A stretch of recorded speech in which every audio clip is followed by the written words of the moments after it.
Salve Maria Imaculada, boa noite. Com muita satisfação que estamos mais uma vez neste encontro, né, de ensinamento católico. Para você que é católico, esteja conosco nesta segunda aula sobre o purgatório. Dando continuidade, né, ao ensinamento, como foi colocado, as almas que morrem em amizade com Deus, mas que não estão completamente purificadas para estar, né, gozando da eternidade na visão beatífica de Deus, né, elas são levadas para o purgatório, para este estado de alma, né, em que será necessário a purificação da sua alma. Então, nós vamos prosseguir com o entendimento.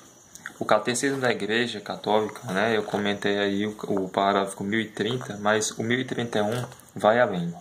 A Igreja domina purgatório, esta purificação final dos eleitos, que é completamente distinta do castigo eterno, né? Há essa distinção, né, das penas eternas, né, e das penas temporais, que, como nós sabemos, quando do ato pecaminoso, né, existe duas consequências, né, do pecado, né, do ato do pecado. A revolta contra o seu Criador, a revolta contra Deus, né? E aí é necessário a absolvição dos pecados, o sacramento da confissão, instituído por nosso próprio Senhor Jesus Cristo, né? Lucas 10,16, quem me ouve, quem vos ouve, a mim ouve, quem vos rejeita, a mim rejeita, e quem me rejeita, rejeita aquele que me enviou, né? O próprio Senhor Jesus Cristo ensinando aos seus, né? Ele que instituiu a sua igreja em Mateus 16, de 16 a 18, Tu és Pedro, e sobre essa pedra edificarei a minha igreja, né? O Senhor, quando aparece após a sua ressurreição gloriosa, aparece aos discípulos, né? Ele diz: recebeu o Espírito Santo, a quem perdoardes os pecados, e serão perdoados, a quem não perdoardes, e serão retidos, né?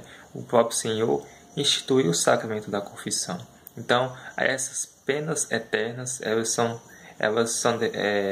são para aquelas almas, né, impenitentes, aquelas almas que morrem mesmo em pecado grave. E aí esta distinção também.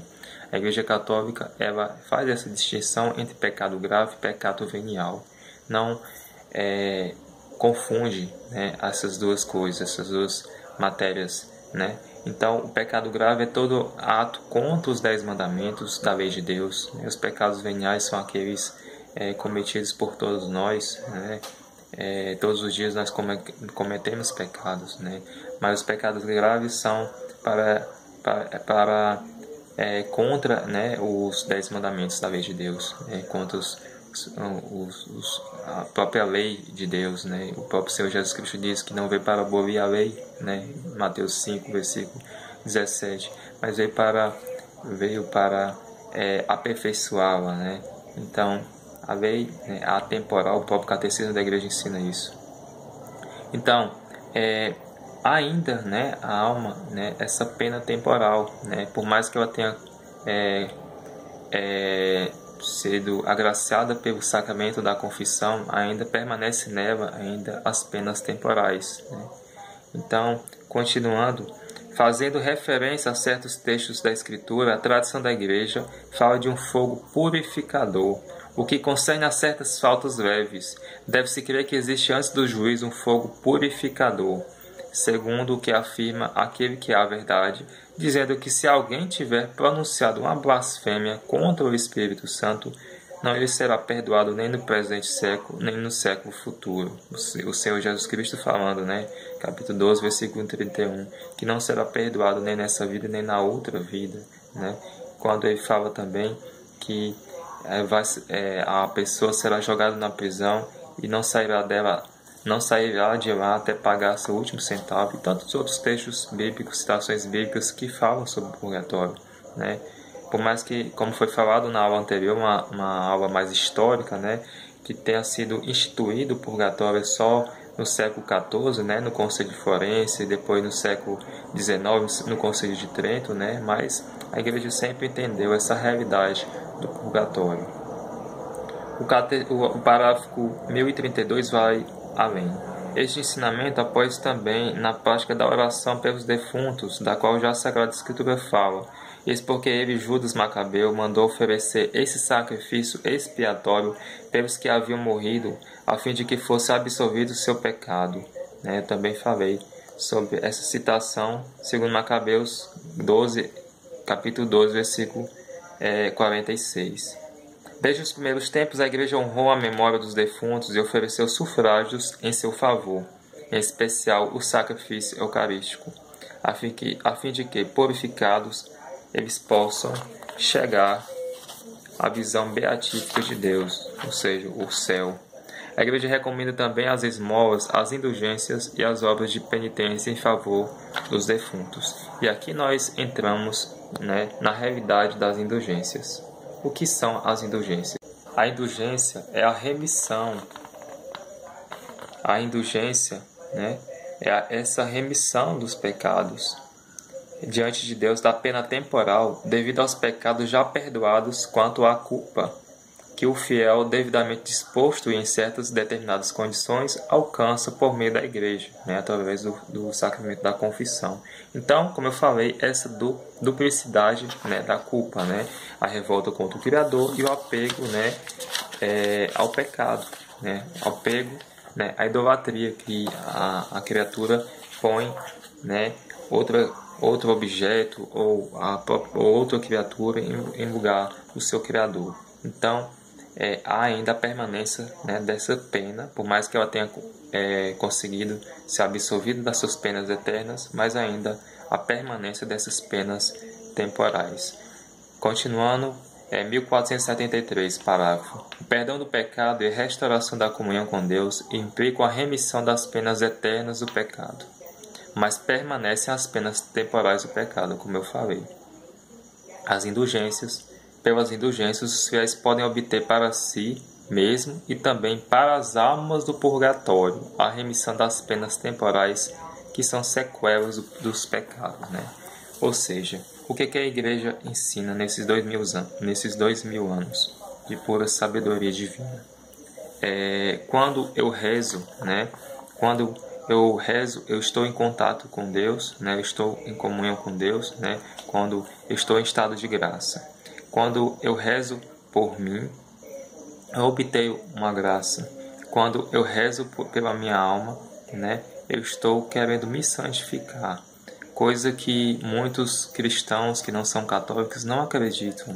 Acreditam na teoria da justificação, que infelizmente ensinada erroneamente por Lutero, em 1517, nas suas 95 teses, ele foi contra a doutrina do purgatório, contra a doutrina também da indulgência. Então, nós somos chamados à santidade, Levítico 19, versículo 1, sejam santos porque eu, vosso Deus, sou santo, e tantas outras citações bíblicas. Então, quando eu sou absolvido das minhas penas eternas, mas ainda permanecem minhas penas temporais, eu sou chamado a rezar por mim, a fazer sacrifícios, em sufrágio, da minha alma, que precisa ser purificada.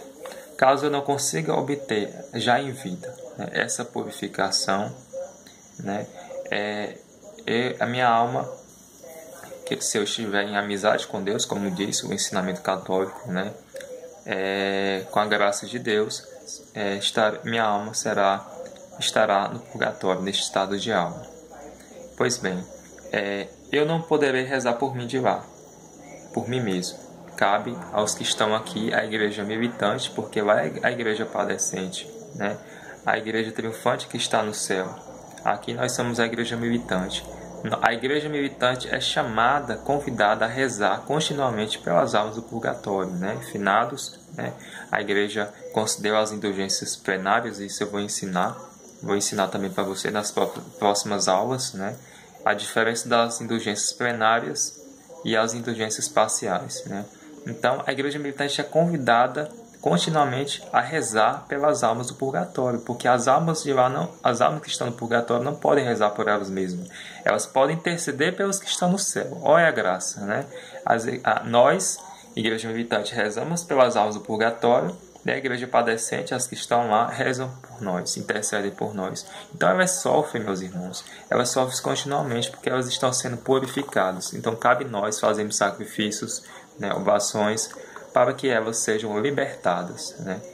E o capítulo o parágrafo 1498 do Catecismo, como eu falei, né? Essa questão das sequelas do pecado. O 1032. A Igreja recomenda também as esmolas, as indulgências e as obras de penitência em favor dos defuntos, né? Não só as indulgências, né? Que é essa bênção, né? Essa graça que a Igreja concede de tempos em tempos, né? No ano litúrgico, mas também as penitências, né? Os jejuns que nós somos convidados a fazer todas as sextas-feiras, né? Como também sacrifícios do dia a dia, as orações, né? O Santo Rosário, o Santo Terço. Nós, como Associação Diocesana Servos de Maria, sempre lembramos de rezar pelas almas do purgatório e tantos outros métodos que a Santa Igreja ensina. Então, eu finalizo, né? Nós vamos aprofundar sobre a diferença de indulgências, né? A plenária e a parcial. Eu finalizo aqui, ainda falando sobre o tema do purgatório, né? Um testemunho de um luterano. De um luterano que estava prestes a se converter ao catolicismo, né? Isso é encontrado no livro do famoso Frei Garrigou Lagrange, né?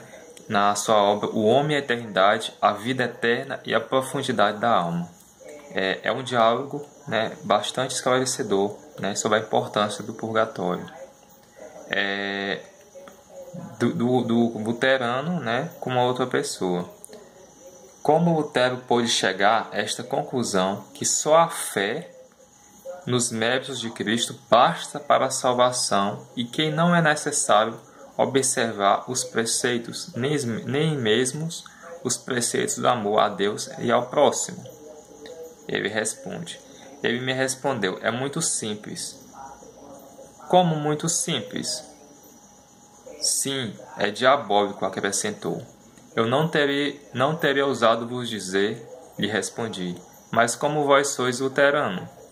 Na minha família, o luterano dizendo, me disse, nós o somos de pai para filho, mas em breve entrarei na Igreja Católica. Olha aí a bênção, né, do luterano que enxergou de fato a verdade salvífica, né, nessa doutrina de pura misericórdia de Deus para a comunidade, né, para a sua criatura.